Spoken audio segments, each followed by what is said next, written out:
I will get things done for America. To make our people safer, smarter, and healthier. We will call it AmeriCorps. I will bring Americans together to strengthen our communities. There is no other nation on earth where volunteerism is as much a part of national life as it is in America. The AmeriCorps volunteers have their work cut out for them. I always believed that you would elevate the cause of citizen service in America, that you would make America a better place. Faced with apathy, I will take action. My name is Lauren Savat. Hi, I'm Tony Smith. My name is Dan Skoll. And I'm serving in AmeriCorps and CCC. Helping out with Red Cross and FEMA. Building volunteer capacity. Helping families rebuild their homes in the greater New Orleans area. Faced with conflict, I will see common ground. Organizers say none of it would be possible if it weren't for the AmeriCorps members. To notice when I'm on a job, the AmeriCorps group, they always working. The AmeriCorps volunteers lifted the spirits of the people of our state. Habitat for Humanity has built over 300 houses. This would not have been possible without our AmeriCorps and NCCC friends. First of all, it's not a very big investment. It's a small investment. This really is very good augmentation. It helps generate more and more volunteerism from people who aren't part of that program. I serve. I serve. I serve. We serve. We serve. Go AmeriCorps! There is no question that you are now an indispensable force for change in America. Faced with adversity, I will persevere. I serve individuals with disabilities. The AmeriCorps members help us to empower people with disabilities. He's smart, he's charismatic, he was just kind of misdirected, and someone needed to pull him out and take the time to get to know him and make him realize his potential. What VetCorps is trying to do is we're trying to strategically place people who've been through that transition and can directly relate to these individuals coming back. VISTA means Volunteers in Service to America. National community service is one of the best investments we can make for the generations to come. Serving in AmeriCorps has changed my life. My husband, Martin Luther King Jr., once said that life's most persistent and nagging question is, what are you doing for others? And that's what citizenship is. It's at the heart of our founding. That as Americans, we are blessed with God-given talents and inalienable rights, but with those rights come responsibilities to ourselves and to one another and to future generations.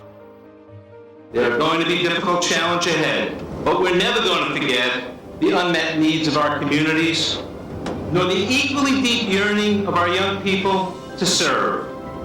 Together, we will make service the abiding ethic of our people.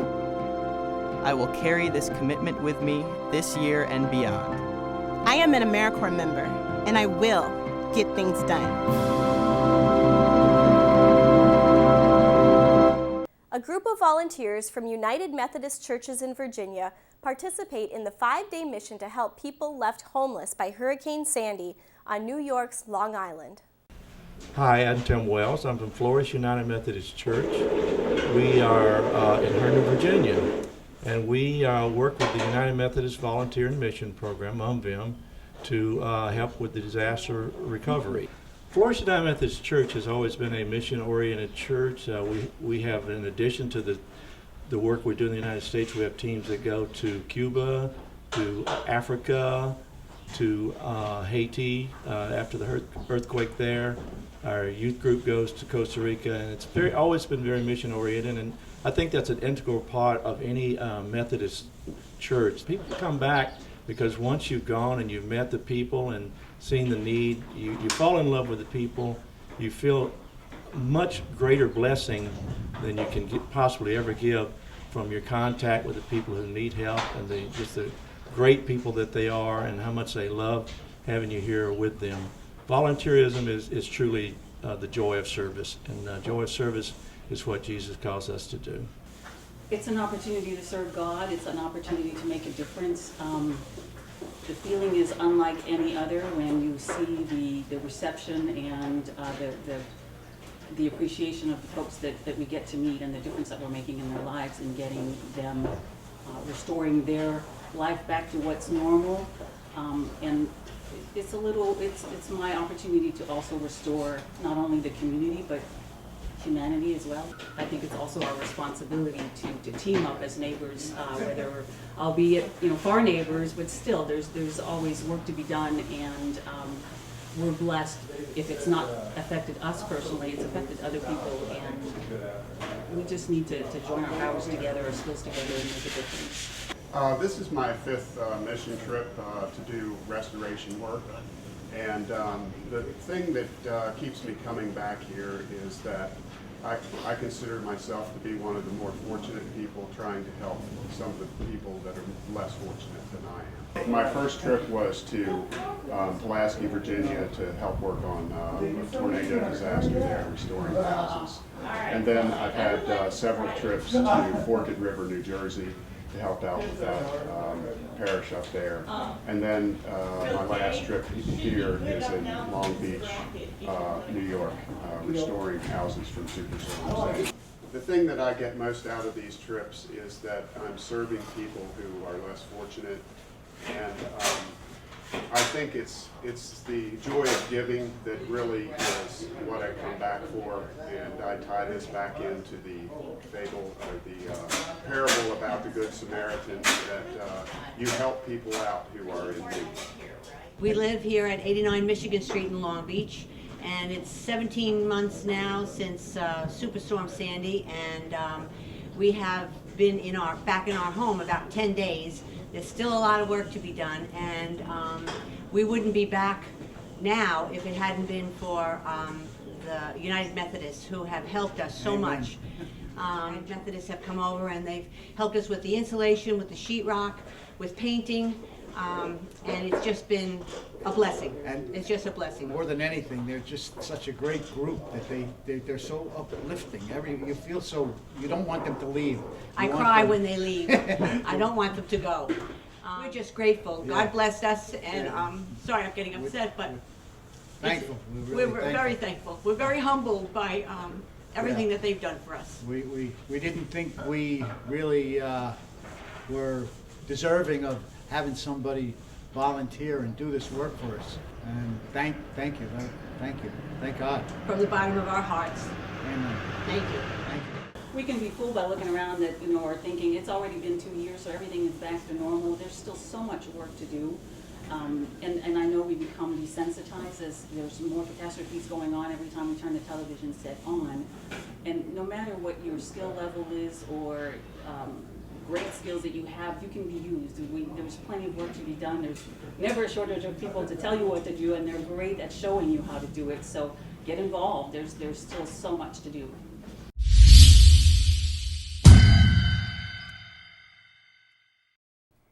I'm joined by the CEO of the Center for Disaster Philanthropy, Robert Ottenhoff, who will talk with us about the playbook.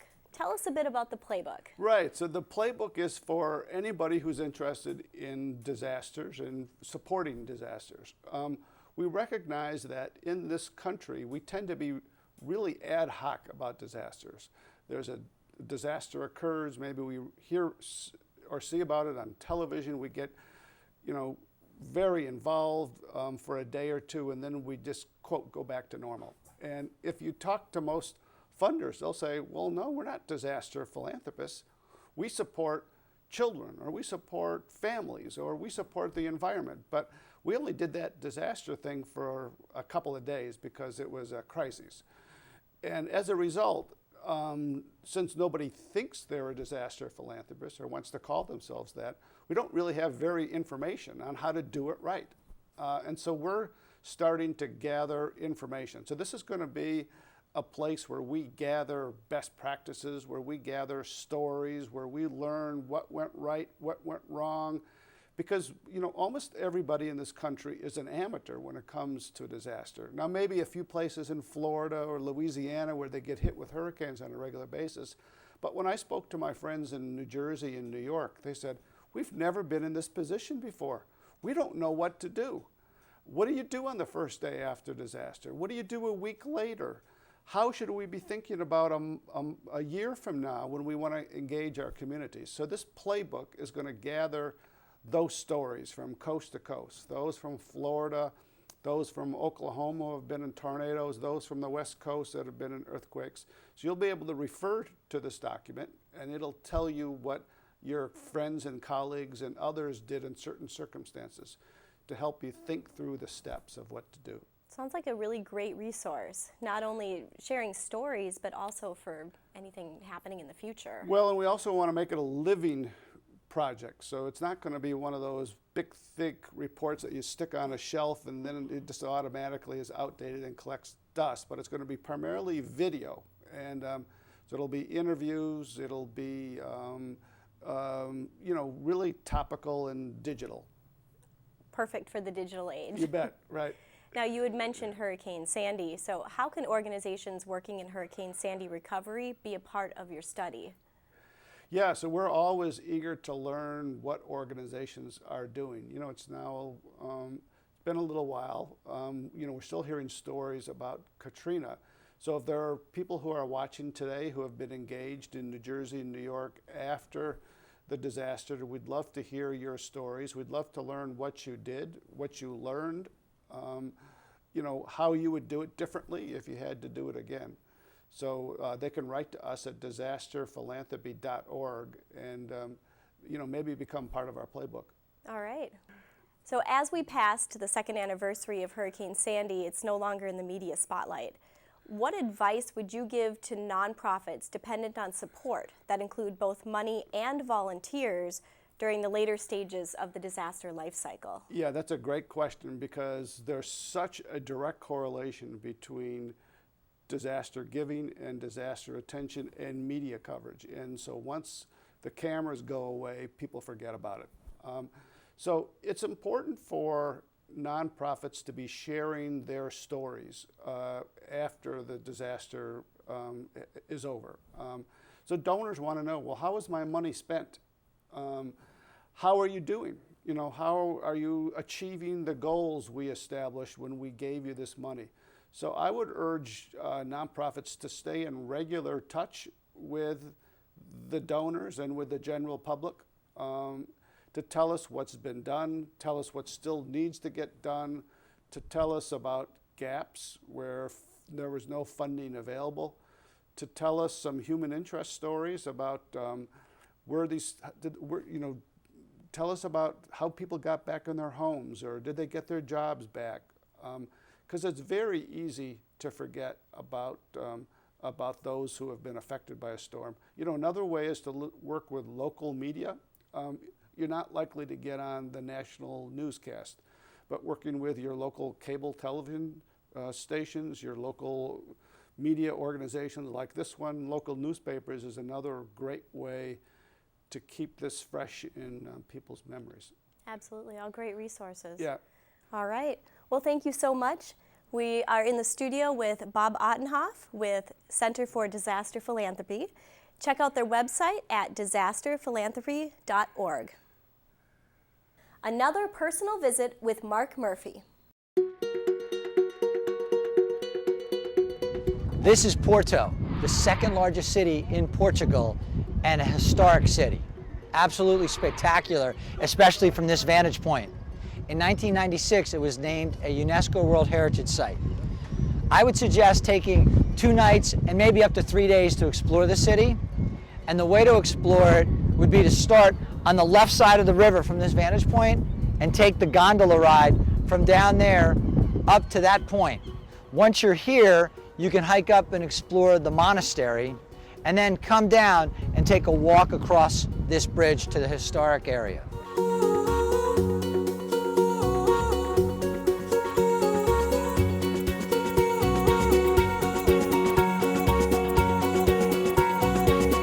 One of Portugal's most famous exports, port wine, is named for Porto, since the metropolitan area was responsible for the production and export of the fortified wine.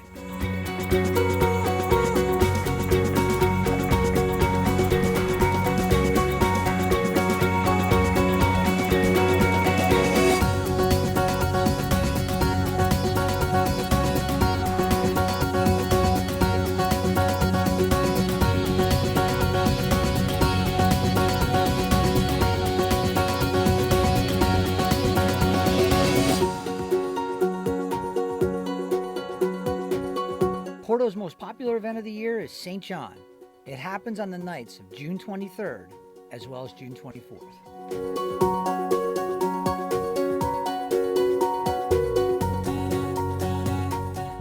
So we came from all the way up there, we crossed that bridge, we wandered around the backside of the city here, came down the hill, and we burned a lot of calories along the way. I hope you enjoyed some of the sights.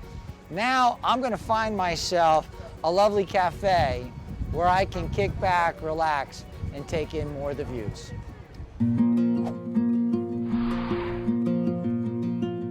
Well, it didn't take me long because the second restaurant I came to is the one I chose. Come on inside and I'll show you why. Ironically enough, as I walked up, they said, "You're our first customer." And I said, "First customer?" And I meant for the day. And they said, "No, you're our first customer because today is their grand opening." What a cute, quaint, lovely little place. All right, the only downside, it's an old building, so you gotta watch your head when you walk in the door. And they were nice enough to bring me back to the kitchen. And they are hard at work back here, preparing some great tapas. And I gotta tell you, we tried 7 different ones. We cleaned the plates. I think these are our plates. I think they were completely clean. So this is where the magic happens. But instead of eating outside, if you want to, on a cool night, you can come inside. And like I said, duck your head. But how absolutely quaint and romantic is this spot? Something to check out on your next stop to Porto.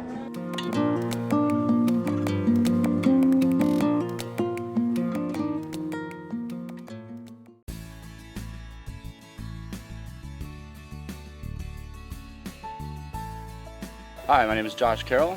I'm with the WCC in Seattle, Washington. Today we're in Breezy Point and we're working on a lady's house. Today we're tearing out floorboards, taking out drywall, trying to get rid of as much of the mold as possible and giving her a chance to get someone in here to rebuild and get her life started again. My name is Junior Fumano. I'm from the Washington Conservation Corps.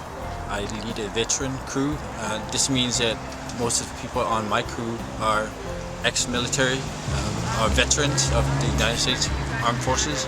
We're here to help with, the recovery effort or, the emergency response effort. We have been removing debris out of houses, tearing down drywall. A lot of the work that's been done so far is the initial response. My name is Sammy French. I'm from Minneapolis, Minnesota, and I'm out here gutting out houses, removing insulation, removing flooring, moldy walls.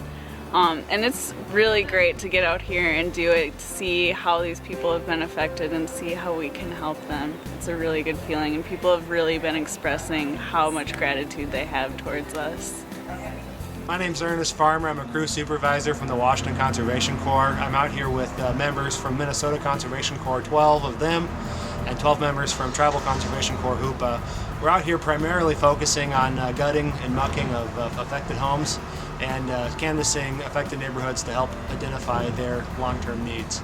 Hi, my name is Chester McLeod. I'm from Hoopa Valley Tribe and I work for AmeriCorps. Hello, my name is Mercedes Porter and I'm with AmeriCorps Hoopa TCCC, and we're here in Atlantic City, New Jersey, helping muck and gut homes, and we're really excited to be here.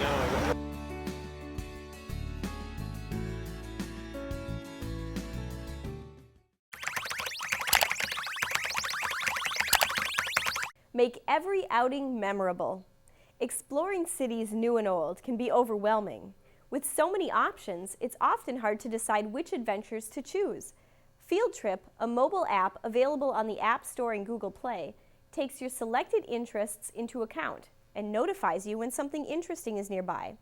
The app curates architecture, historic places and events, lifestyle, offers and deals, food, drinks, and fun, movie locations, outdoor art, and obscure places of interest based on your location. Field Trip even lets you share your experiences immediately through email or social networking platforms. Download the app to start discovering hidden gems and planning your next field trip. One of the most magnificent things that has come out of the Monmouth County Long-Term Recovery happens to be right behind us. It is Camp Evans, which is a historical site that has now been renovated to be volunteer housing for folks who will be serving both Monmouth and Ocean counties here in New Jersey. Camp Evans, it has been converted into a housing facility for volunteers. It's set up very similar to dorms. There is a section for male and females. There are showers, there are eating facilities, there is a recreation room, and those volunteers who come to us from out of this area will be able to stay here and then come out and help all of the community partners who are rebuilding here in Monmouth and Ocean counties. What will be nice is we now can recruit groups from all over the United States to come, stay here at Camp Evans, enjoy the beautiful new facilities, and work on homes right here in Monmouth and Ocean counties. So I invite all of you, I welcome you to Camp Evans, and I hope you find it as magnificent as we do. Volunteering, traveling for a purpose, using social media tools, and competing in teams are all components of a new social consciousness, helping bring people home after the ravages of Hurricane Sandy. Sign your team up at JerseyShoreVolunteers.com. The initial competition to participate in the Jersey Shore Volunteers is to create a short video on Facebook and share it with as many followers as possible. Getting as many shares and likes as possible is a key part of the contest. The video should address what your team can do to tell the world about the need for additional and ongoing volunteers in New Jersey. Be sure to tag your videos and posts Jersey Shore Volunteers. Full participation and rules are available at JerseyShoreVolunteers.com. 50 teams of 10 participants each will be selected to become Jersey Shore Volunteers. Every week, 4 teams will travel on Friday morning to Camp Evans in New Jersey to begin their experience. Everyone will receive social media training and team building sessions on the trip to New Jersey. The teams will represent their nonprofits, and homeowners will benefit from the team's efforts. After a dinner at a classic restaurant in New Jersey, the team will gather to reach out to their supporters about Friday's activities. Saturday includes a full day of volunteering and another session of social media sharing. Sunday morning, all 4 teams will meet to work on the video and to discuss what has been accomplished. A visit to one of the excellent museums at Camp Evans will round out the day. The awards will be presented, and then the groups will board the bus to return home Sunday afternoon. Hi, happy Thanksgiving. We have a turkey dinner for you. I won't have any Thanksgiving if it went for you fellas with the church. I just appreciate what they're doing for us. Today is the day before Thanksgiving, and it's our turkey lock-in. The turkey lock-in, it's a sleepover that we have for the youth group at our church. What we do is we assemble turkey dinners for people who don't have families. We start the night before Thanksgiving. We prepare the turkeys, stuffing, the side stuff, so like the gravy, cranberry, pumpkin squares. Pumpkin squares. It's a full traditional Thanksgiving meal with the turkey and all the fixings. And then in the morning we finish preparing the food and then package it.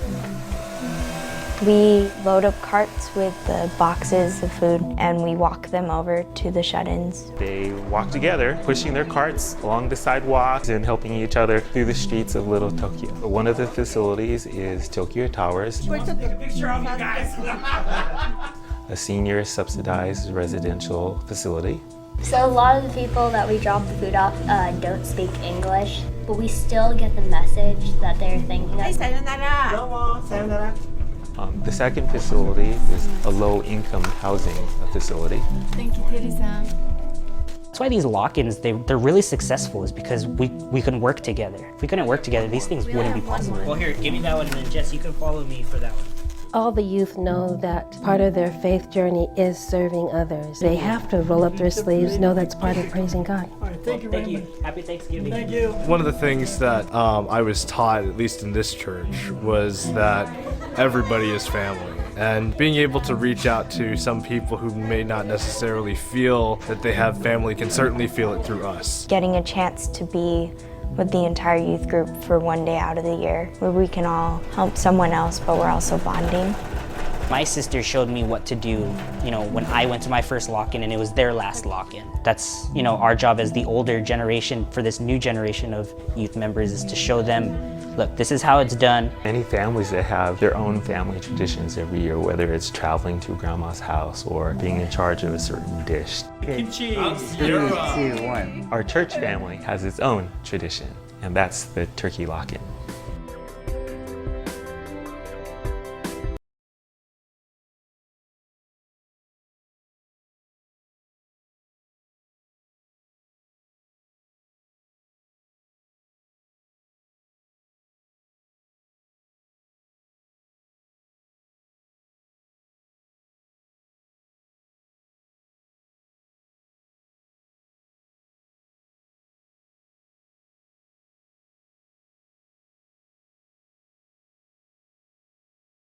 Jersey Shore Volunteers is synonymous with a new social consciousness.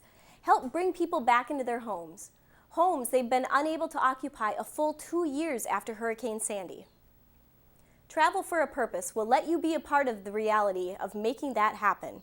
Each of our teams will have a volunteer experience and participate in a project that combines social media with a reality TV-like competition. The volunteers will travel to New Jersey, help a specific homeowner, and document the experience on camera. They will then edit their video and share it on social media platforms, asking their fans to vote. The most popular of the 4 competitors will have a significant donation made to their specified charity.